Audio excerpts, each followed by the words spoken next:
everyone. So another one of our essential standing warm-up poses is the triangle pose, Trikonasana. With the triangle, you want to step wide, nice wide stance. Now imagine we came from the warrior two. It's not quite as wide a stance as the warrior two, right? So if I've got this long stance in my warrior two, and I'm bringing students into a triangle, we straighten the front leg and then shorten the stance a few inches.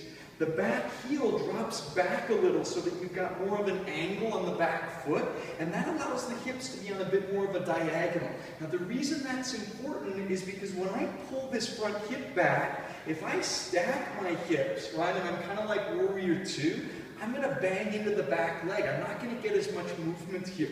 But if I've got a little bit of an angle, right, when I pull this hip back, there's room to really make space in the bottom side of the waist, right? So coming into this pose, I always teach that. Shorten the stance a little, get the back toes turned in a little, and then pull your front hip back and reach forward. Now if you can, you put that hand outside, maybe on a block, on your shin, right, is fine. Maybe a little better on the block, because if I'm hypermobile and I'm going to lock this knee out, that could put pressure there, right? The key is if you're hypermobile, you don't want to lock this knee out. You want weight in the front of the foot. You want to be pulling the kneecap up as you're pushing the calf muscle forward. So be really mindful of that if you're somebody who's hypermobile.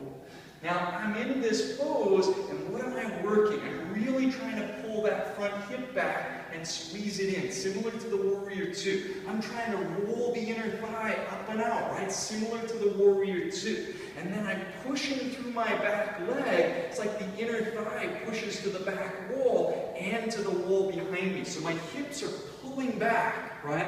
And my heart is reaching forward. I'm trying to get as much length as I can here, both sides of the waist long. And then when I open up, I'm really trying to turn navel, turn heart, and turn my heart as much as I can towards the ceiling.